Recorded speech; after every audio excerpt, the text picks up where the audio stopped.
Welcome to this Q&A on Palestine. I've been working with Diego, Thomas, Max, and Sophia to get the show up. We will start recording the show, which will come out weekly again at the end of July. These are a few of the authors and books we'll be focusing on. We'll do one show on Gideon Levy's book, The Killing of Gaza, Reports on a Catastrophe. We'll do a show on Peter Shambrook's Policy of Defeat, Britain and Palestine, 1914 to 1939. We'll do Peter Obern's book, The Fate of Abraham, Why the West is Wrong About Islam. This is a classic by Eugene Rogan, The Fall of the Ottomans. We will do Memoirs of an Arab Jew, another classic by Avi Shlam, and Stories from the Center of the World. That's new Middle East fiction. And then Ilan Pappé's new book, which is Lobbying for Zionism. So this is all my summer reading here. And we'll start putting those shows out, hopefully, the last week of July or the beginning of August, and then they'll run weekly as they did when I had a show on the Real News, and then later on, before that on RT, and before that on Telesur. So this is from Joseph Woolslayer. Who will stop this genocide? America can't, because the American government is infiltrated by the Israel lobby. Most governments can't without risking a regional war. So who will stop this genocide? How will it end?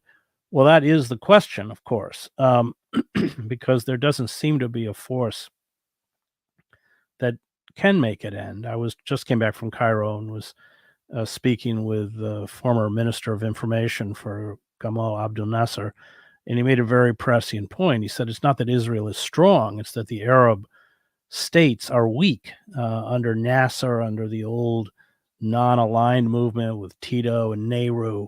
There would have been a very robust response internationally and in particular within the Arab world, especially because Nasser could really organize the Arab street. So it's not going to come out of the Arab world. The United States is not going to halt the weapon shipments and intelligence support and everything else. I don't see that there's any force. That the only state that has made a meaningful response to the genocide is Yemen. Yemen has disrupted maritime traffic, but that was essentially compensated for with the opening of a land corridor by Saudi Arabia and Jordan to get all sorts of supplies, consumer goods, everything else into Israel.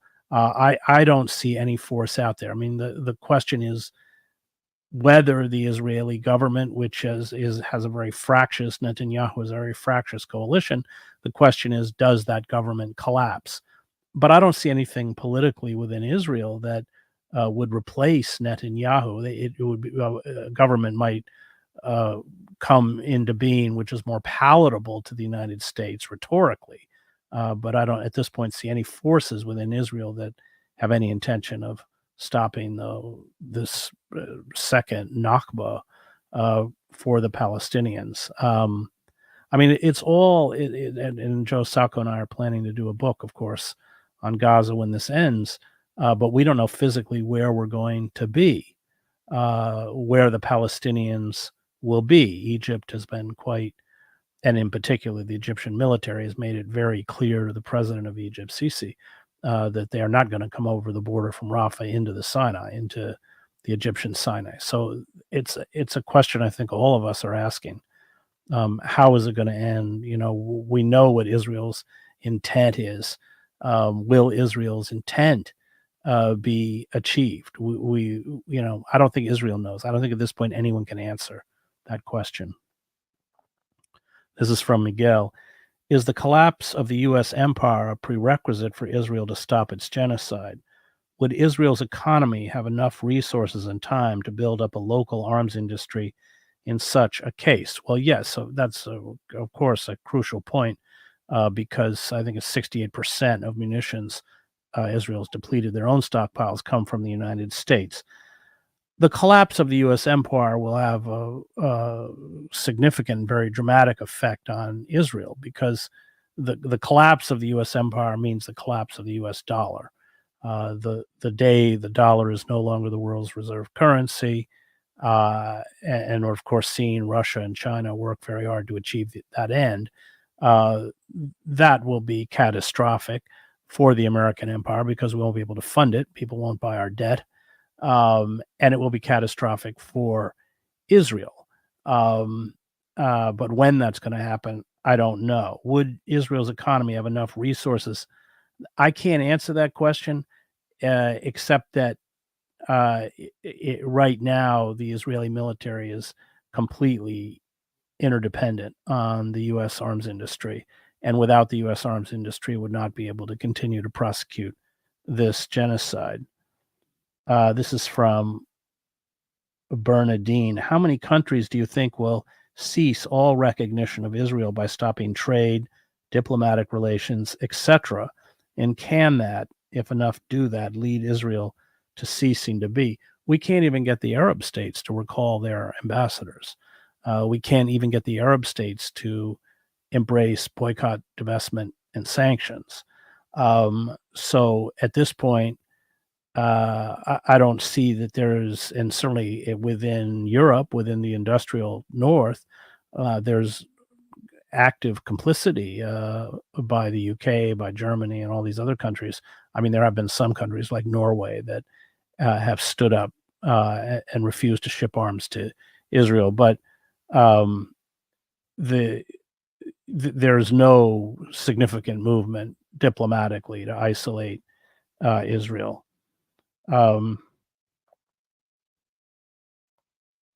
This is Phoebe.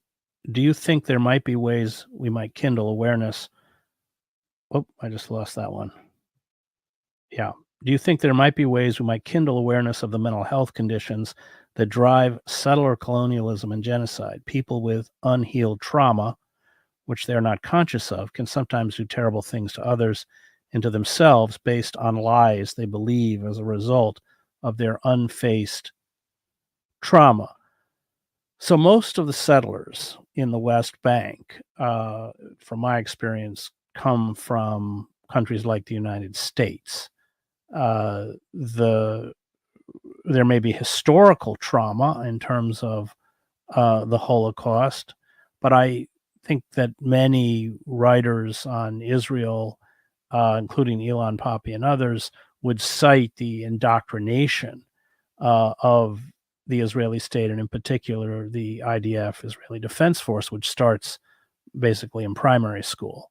And it's that indoctrination which leads to this embrace of an apartheid system and dehumanization of the Palestinians.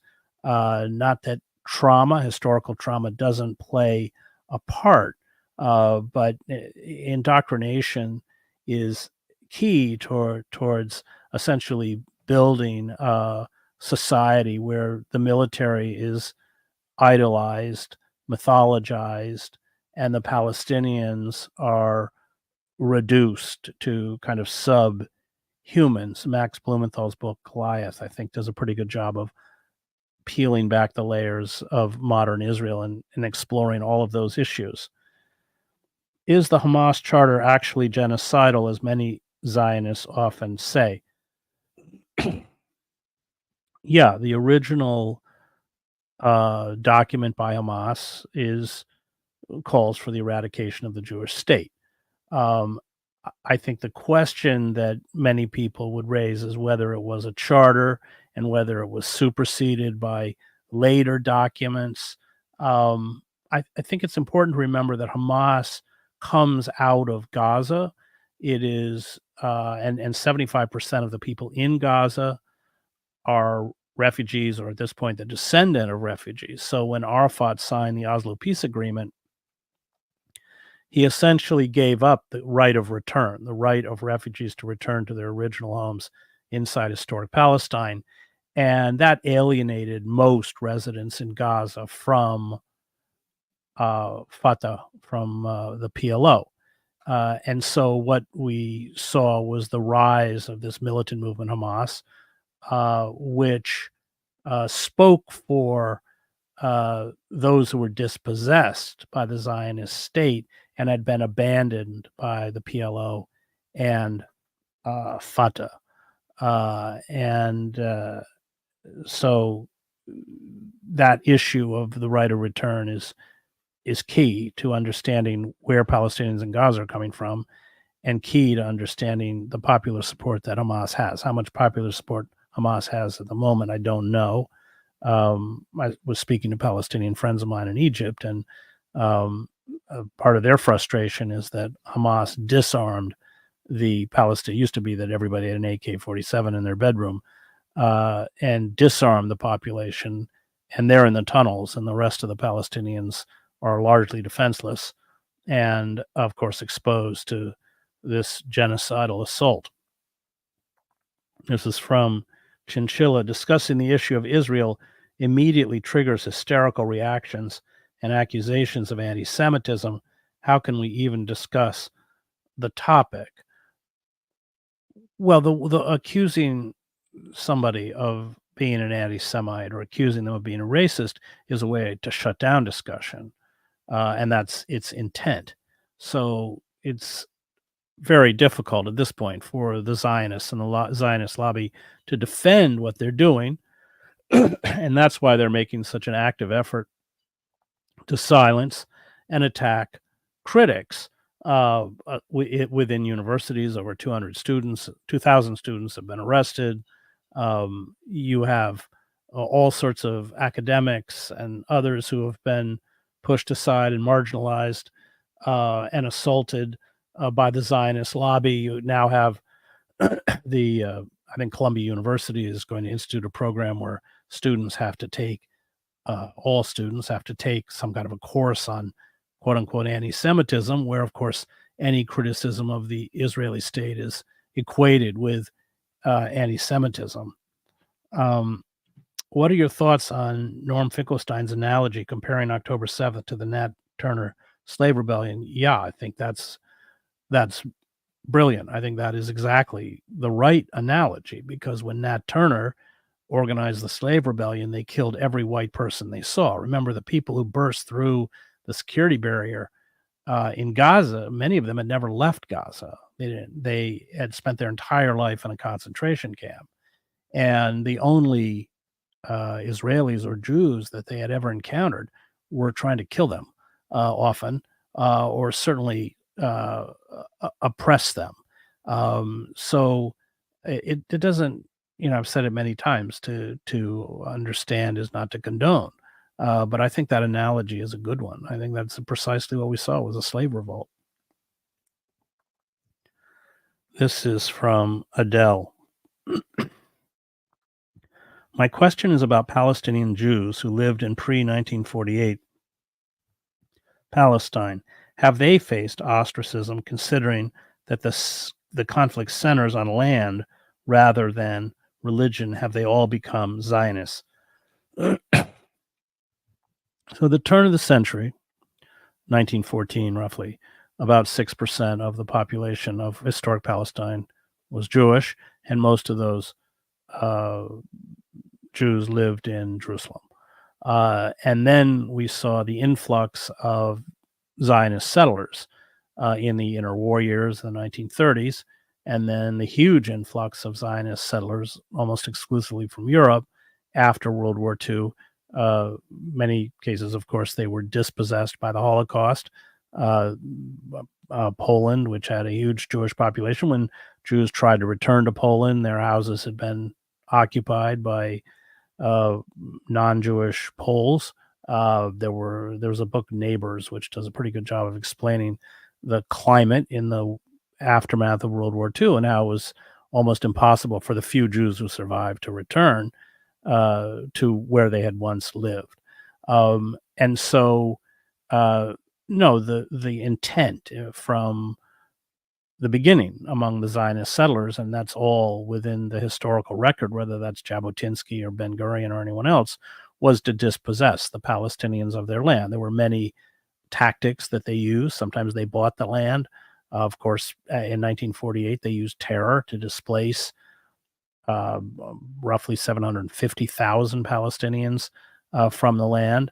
But Zionism and there was always a great deal of tension between Zionism and traditional Judaism, uh, and the Zionists were largely a minority until World War II, and there was fierce opposition within uh, Jewish circles towards the Zionists. But after World War II and the Holocaust, the Zionists were able to, uh, because of the Holocaust, essentially silence their critics, their Jewish critics, and Zionism became ascendant. And of course, Zionism is quite ruthless and aggressive in terms of shutting down its critics, particularly its Jewish critics. Um, so when I covered the war in El Salvador, a doctor, a Polish doctor, Alina Margolis, who would live in my apartment for about 6 weeks out of the year, and when she worked in the refugee camps as part of Médecins du Monde, which she helped found, she was married to Marek Edelman, who led the Warsaw Ghetto Uprising and was the only Jewish commander of the Warsaw Ghetto Uprising to survive. And Hannah Krall wrote a great book, Shielding the Flame, interviews with him about it. But she and Marek were Bund. They were not Zionists. They were Jewish socialists. And they began attempting to build an armed resistance movement to the Nazis who had occupied Poland very early. And the Zionists at the beginning tried negotiations and often informed on them. So there was a deep animosity with the Zionists, which was exacerbated in late 1944 when the Jewish population in Hungary was about to be deported, and at great risk, they actually smuggled someone out of the ghetto to warn the Jewish leadership in Budapest that of the death camps. And what happened was Eichmann flew to Hungary, and the wealthy Jews paid exorbitant sums and all left on a train. Everybody else was deported to the death camps and killed. I know from her there was a deep anger towards the Zionist movement, particularly for that instance in Hungary where they sold out the rest of the Jews for their own well-being. Marek and Alina never moved to Israel. They remained in Poland, although Alina, in the anti-Semitic purges of 1968, moved with their kids to Paris. And Marek was never honored in Israel because he quite publicly saw in the Palestinians the kind of oppression and suffering that he had endured by the Germans in the Warsaw Ghetto, and he very openly called on or supported not only Palestinian resistance but armed resistance. So that tension between Zionism and Judaism has largely been vanquished because of a very aggressive Zionist and well-funded Zionist movement. But it used to be that there were many, many Jews, and there still are, of course, religious Jews, who find or see in Zionism a kind of heretical belief. This is a question from Dave Storfzambo. Do you believe Israel knew that Hamas was going to pull that incursion and allowed it to happen so they could begin the genocide? No. In the same way with 9/11, I think that Bush was asleep at the switch. And I think the Israelis, because of their own hubris and the belief in their technological superiority and their drones and surveillance systems, although there was clear intelligence that something was going to happen. I think if I have it right, they even got a blueprint of a plan, but in their own arrogance dismissed it. And I think that's very similar to what happened in 9/11. What are your thoughts on the Squad calling the conflict in Gaza genocide, but then endorsing and campaigning for Biden? Well, I don't know how you can possibly support a perpetrator of genocide. I don't understand it. I mean, morally, it's utterly indefensible. I don't want Trump, of course, but I mean, at that point, do you have any moral boundaries left? And because I spent so many years, 7 years in Palestine, and have so many Palestinian friends, I couldn't even broach the topic of voting for Biden. This is Biden Smith. How should we think about and what should we do in the face of giant tech companies that both perpetuate Israeli apartheid and are so enmeshed with state power that they become difficult targets for the BDS movement? So the BDS movement has not actually achieved its stated goal of getting universities, for instance, to divest, with the exception of a few, like Union Theological. But the BDS movement was extremely successful in educating students nationwide into the apartheid regime and the suffering of the Palestinians, and that's why Israel has, and the Zionist lobby has devoted tremendous resources to trying to shut down the BDS movement. Now, as this live streamed genocide is sort of being openly witnessed by most of the world, if you look, the most of the student activists are calling for boycott, divestment, and sanctions. So first, they're calling for disclosure because these universities don't disclose how they invest and what they do with investments. But it's interesting that the goals of the BDS movement, which I support and have supported from its inception, are being more aggressively put forward in the face of the genocide.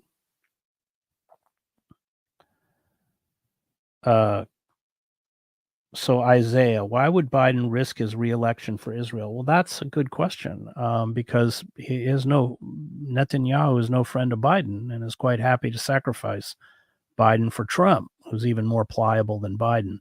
Well, because Biden's a hostage to the Zionist lobby and has been throughout his political career. He received more money from AIPAC than any other senator on record, and he left the Senate, a decade ago to become the vice president. So he cannot afford to antagonize the Zionist lobby. Remember, a lot of that, they have a lot of money, and they use it. And so on the one hand, of course, among a significant proportion of younger voters, and even among the Democratic Party, people are revolted, as they should be, at the genocide. But he it is hurting him politically.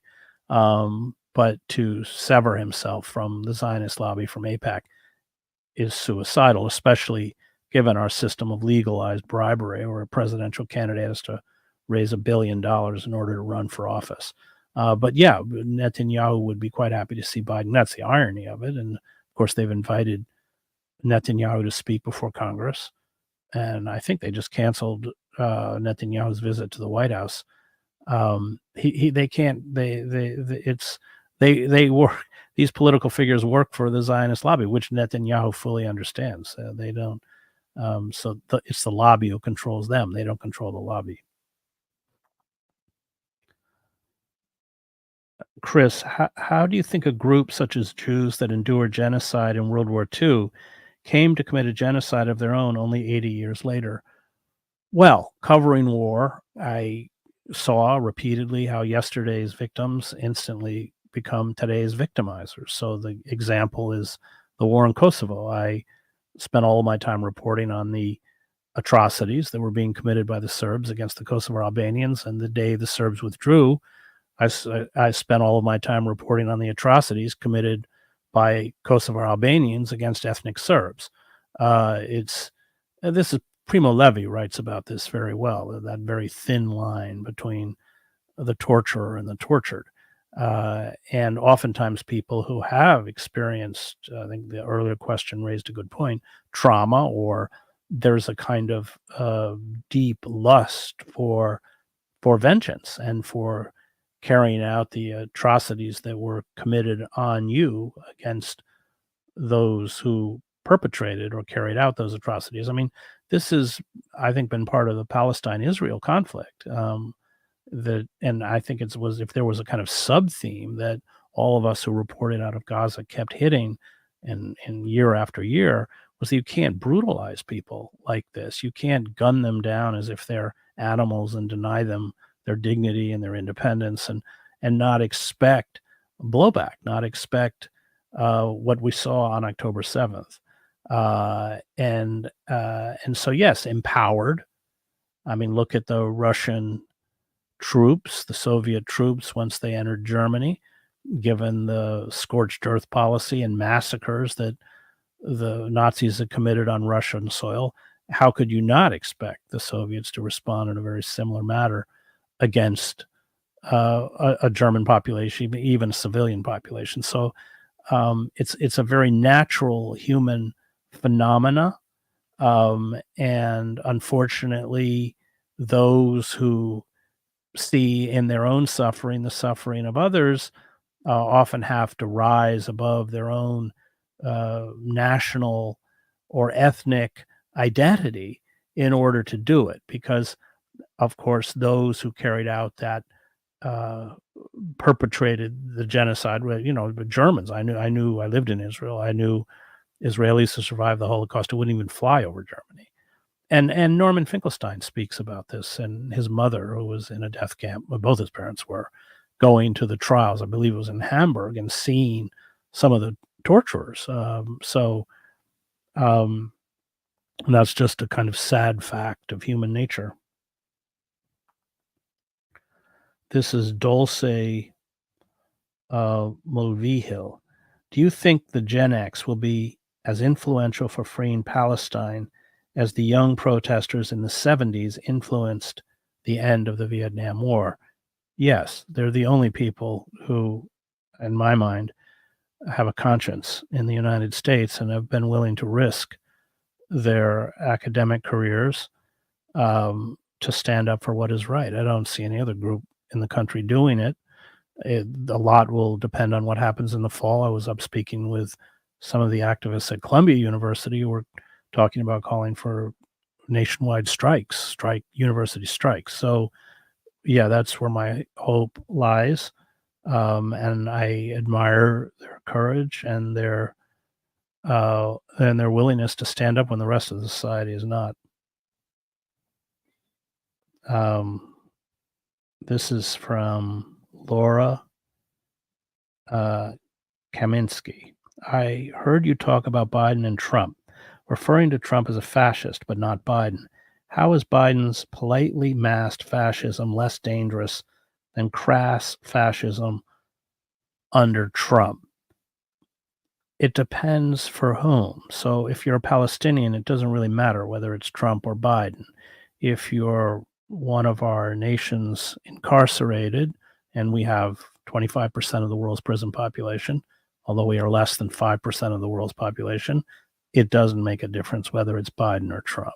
If you are a poor person living in what Malcolm X called our internal colonies, it doesn't make a difference if it's Biden or Trump. But if you're, let's say, part of the liberal democratic elite, or even if you're a journalist, it does make a difference whether it's Trump, and Trump is worse. Trump has the kind of characteristics of fascist or neo-fascist movement. Biden, the best way to describe Biden is the caretaker. I don't know when, we don't know how cognizant he is most of the day, but the caretaker of what Sheldon Wolin called our system of inverted totalitarianism. Read Sheldon Wolin's book, Democracy Incorporated, and just briefly, inverted totalitarianism is a totalitarian system that retains the facade, the iconography, the language of the democratic state, but internally corporations and the oligarchy control all the levers of power. But it has that facade, much like the late Roman Republic. And so that's different, where fascism will change the symbols.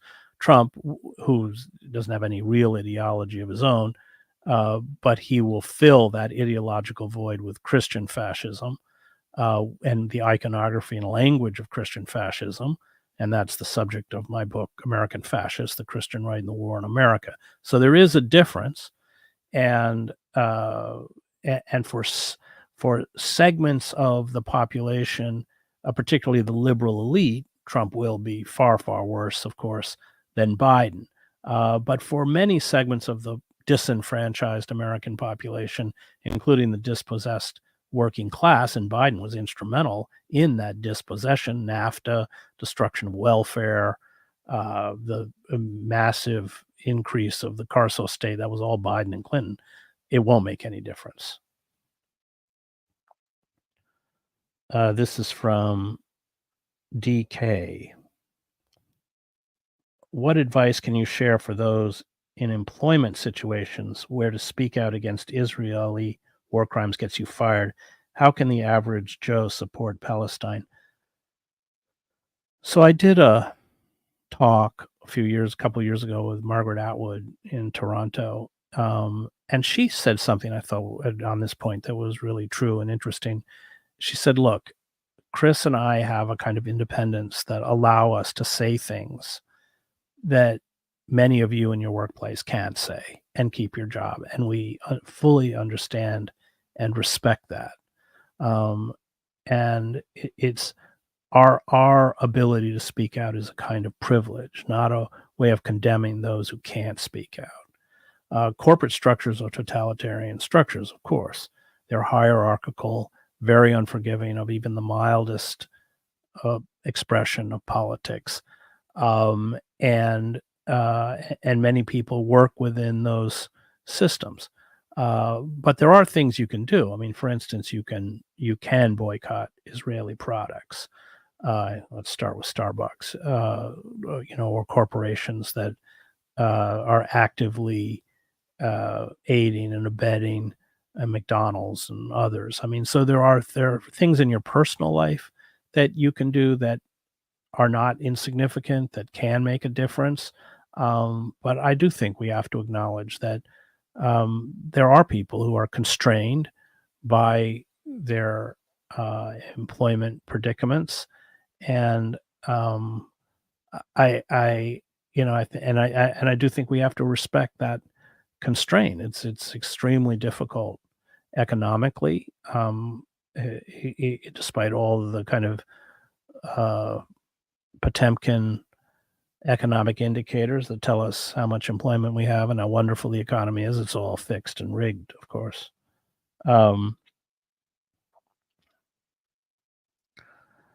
Michelle Humphrey, do you think the siege of Gaza will hasten the end of American empire? Along with Ukraine, the disastrous fiascos in Iraq, Syria, Afghanistan, Libya, the American empire is stumbling, though it's dying the way all empires do. Arnold Toynbee writes about this. And that is that it engages in increasingly desperate acts of military adventurism to regain a lost hegemony. It's what historians call micro-militarism. So I would say, yes, it's one more piece of the disintegration of the American empire, because, of course, what it's done, it's clear to the rest of the world that we are full partners in this genocide.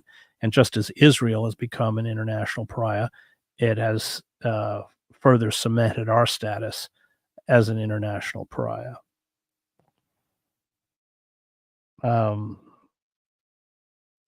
Blue Wombat, if Netanyahu told Biden to jump off the empire, Biden didn't like Netanyahu. I mean, that's the irony. He's hostage to Netanyahu. Netanyahu actually knew Netanyahu. He was the deputy foreign minister under Moshe Aarons when I lived in Jerusalem.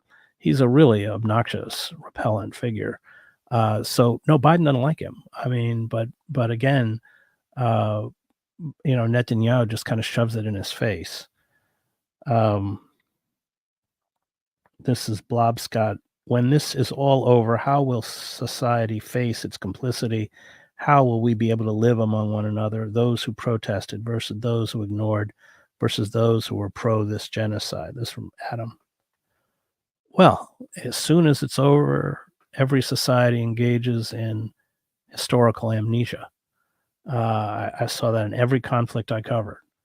Those of us who stood up against the war in Iraq, who I, of course, was pushed out of the New York Times for those public statements, are not never rehabilitated. And those who were wrong, the George Packer and Thomas Friedman and Christoph and everyone else, they continue with their megaphones provided to them by corporate media because because although they were wrong, they serve the interests of those forces and continue to serve those interests. So after any conflict where atrocities are committed or supported, there is an amazing ability by society just to erase it, to whitewash it, to not look at it. That was true, for instance, in Serbia after the war in Bosnia. What are your thoughts on the prominent right-wing figures such as Candace, Owens, Alex Jones, and Tucker Carlson who have come out against American funding of Israel's genocide? It's that great line from Lord Salisbury, who was a piece of work in his own right, but there are no permanent allies, there's only permanent power.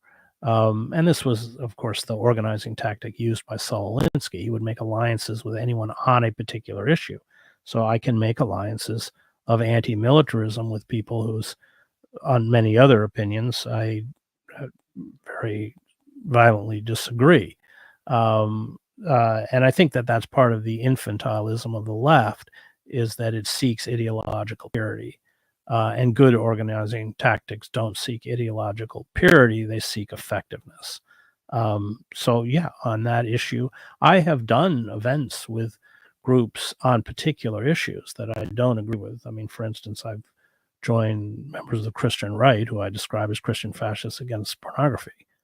I have joined groups on the left that I don't agree with to protest, especially early on in the war in Iraq. On those issues, that means that you can't be silent on the other issues. But that alliances are always shifting in effective organizing. Gray Dove, as a Palestinian American, do you think the Israel-Palestine war will revive the left wing in America, or will the establishment adapt or worsen, as seen with Trump? I think the war, the genocide, has created a new left-wing movement, because I think, and again, I'll go back to the universities, I think that at least the students I've talked to put it in a much wider context, that they understand that in many ways this isn't just a battle between Israel and the Palestinians, but a battle between the climate fortresses of the industrial North and everyone else, in particular in the global South. There's also an awareness of settler colonial projects and how they work as elite institutions have become more diversified. Not diversified enough, of course, but diversified. They have brought in students who are bicultural. So they, their family may live in Sri Lanka and they go back and visit, and they, will speak other languages and are fully at home in other cultures. And that's, of course, extremely important, in that they have a much deeper understanding of empire and how it works than other students, who come out of, privileged backgrounds and don't travel abroad. And I think that we are seeing, I'm very heartened by what we see, and I'm very heartened by the sophistication of, and that they see far beyond this as just a Israel-Palestine issue, but they see this as shattering the old global order, the old global domination by Europe and the United States, by the industrial North. James Martin, in one of your speeches, you quote Benito Mussolini, who said Netanyahu's father was a good fascist. Can you explain the historical context between the new men? No, it wasn't Netanyahu's father. It was Jabotinsky, who Netanyahu's father admired and I think worked for. They founded the Herut Party, which called for the complete ethnic cleansing of Palestine. This was Netanyahu's father. Jabotinsky's interesting, and he's worth reading because he's kind of completely frank and open about getting rid of all of the Palestinians on historic Palestine. He doesn't hide it. And it's, of course, racist, those racist tropes, and he had many of that kind of that charismatic fascistic quality. But it was Jabotinsky that Mussolini was speaking about. You said this week that though Israel is committing a genocide in Gaza, it's accelerating its decline. If this is true, what does it say philosophically about the way oppression works and the way in which karma works as a sort of spiritual enforcer of truth? Well, Israel's exposed for what it is. I don't think there's any going back. I don't think Israel's going to recover that mystique that it once had of the only democracy in the Middle East, which was, of course, always a lie unless you were Jewish, and the heroic army that fought off all the Arab monsters and made flowers bloom in the desert and all this kind of stuff. That's finished.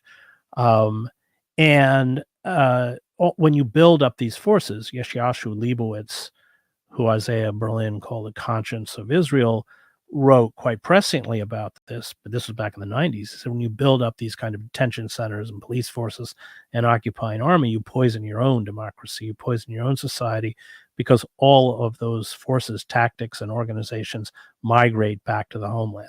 And this is, of course, precisely what's happened in the United States.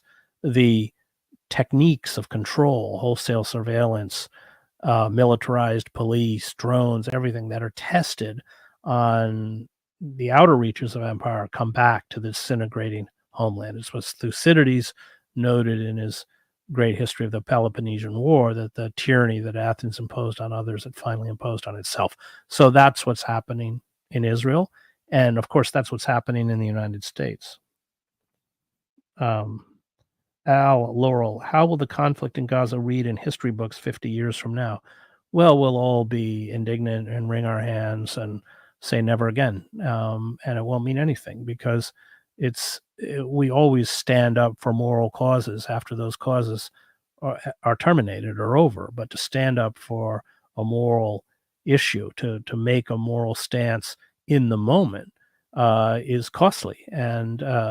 And of course, people will bathe themselves with the moralists of the past, those people with moral courage, but then very rarely replicate that courage in the present. So once it's over, I mean, look, we've got a postage stamp with Malcolm X's face on it. I mean, the state was complicit in the assassination of Malcolm X, clearly. So, but that's because the liberal class is morally bankrupt. So it seeks to posit itself as the moral arbiter within society. And the liberal class is used to go after dissidents, critics. When I opposed the Iraq War, who were those who sought to discredit me? Although I'd spent 7 years in the Middle East, I've been the Middle East bureau chief for the New York Times, I speak Arabic. They were liberals, Michael Ignatieff, George Packer, etc. And Chomsky writes quite presciently about this. He said that they set those moral lines. When you step outside of those moral lines, when you actually begin to critique the system itself, rather than perhaps the excesses of the system, then they must destroy you, because what you're doing is challenging their own position as the moral center of society. Dorothy Graham, U.S. supported UNRA at $422 million annually, 30% of its budget before U.S. aid was cut off. What's happening to UNRWA now is the U.S. redirecting money to other Palestinian aid or just stopping the aid cold. Well, they want to destroy UNRWA. That's long been a goal of Israel because it acknowledges the refugee status of Palestinians, number one. And number two, it's a huge operation that essentially provides food and support and medical aid and schooling to Palestinians, not only in Gaza, but in the diaspora and refugee camps in Lebanon and everything else. So the United States, under these false charges, there have certainly been no evidence provided that there were a handful of UNRWA employees who were involved with or supportive or something of the attack of October 7th. They're essentially trying to destroy it. And that's where you have this That's one of my rescue greyhounds. Sorry. When you have this fig leaf of World Food Kitchen, which of course is which now there isn't a pier by which they can even bring food to Gaza. Not that it was ever distributed, but it becomes a kind of fig leaf to.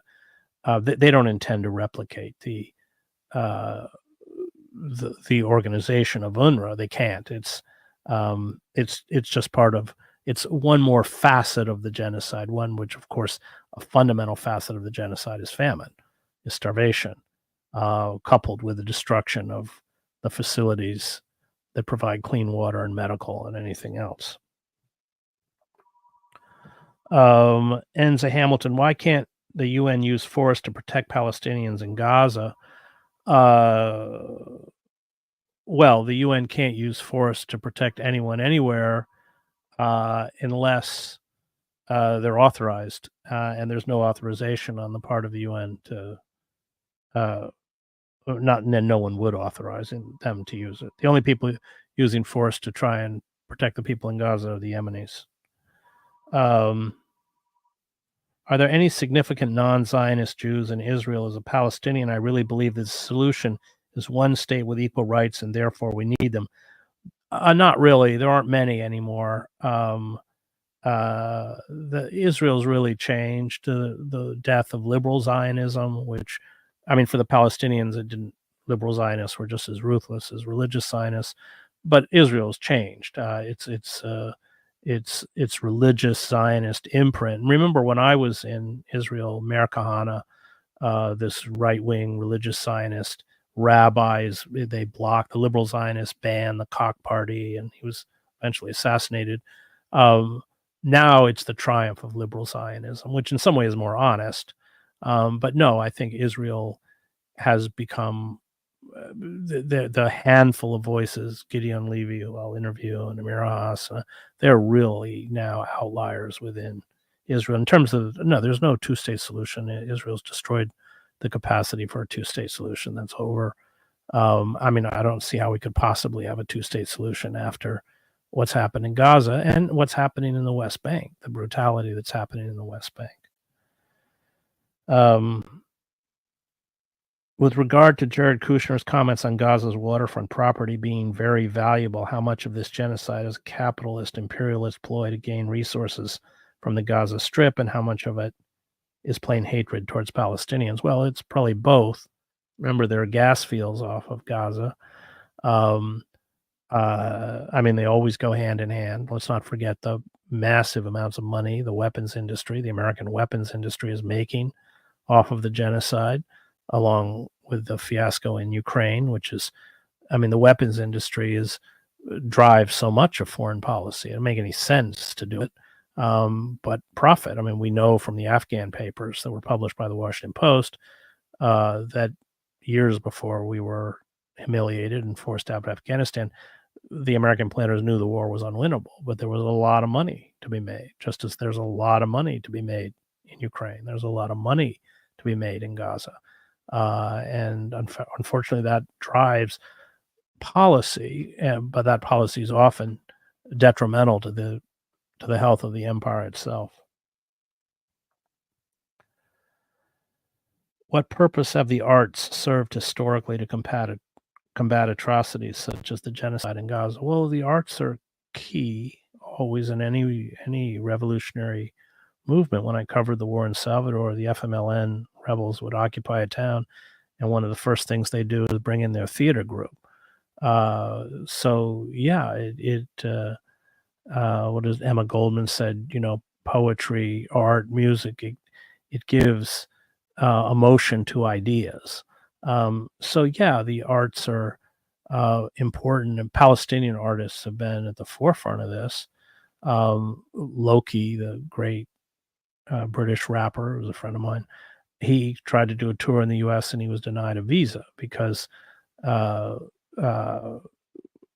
a concert hall with his anthems, what is a terrorist and Free Palestine, the United States authorities were very aware of how effective and potent art is, and he's an amazing guy.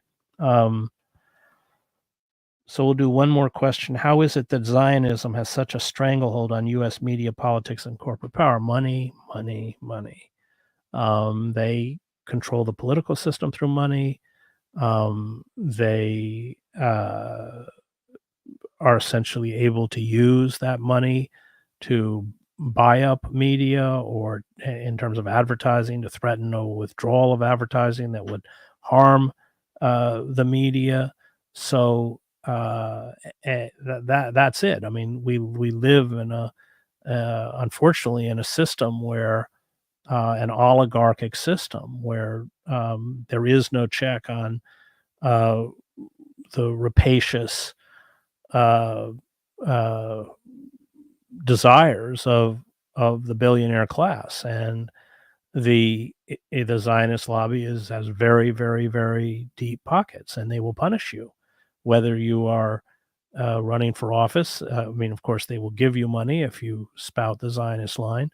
If you don't, they will spend money to defeat you, and they have an ability to cripple you in terms of advertising. So yeah, it is. Um, it's a very pernicious force, and everyone should watch The Lobby, which was done by Al Jazeera, where this very courageous Jewish British student worked inside the lobby with a hidden camera. That segment that he did in the UK was broadcast. The segment he did in the US was blocked on Al Jazeera. It never was broadcast. Electronic Intifada and a few other sites got a pirated copy. But boy, you can see why they wanted to block it, because it made very clear how they owned the political class and owned much of the media.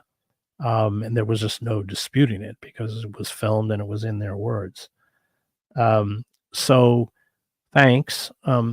We will begin, as I said at the beginning, our regular programming, weekly programming, resurrecting the show I had on the Real News, and before that on RT, primarily books. And I have a stack of books, which I went through at the beginning.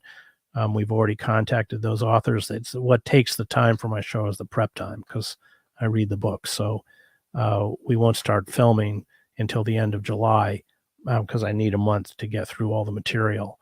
And then hopefully those shows, as they did before, will come out every week. But thank you so much for joining us.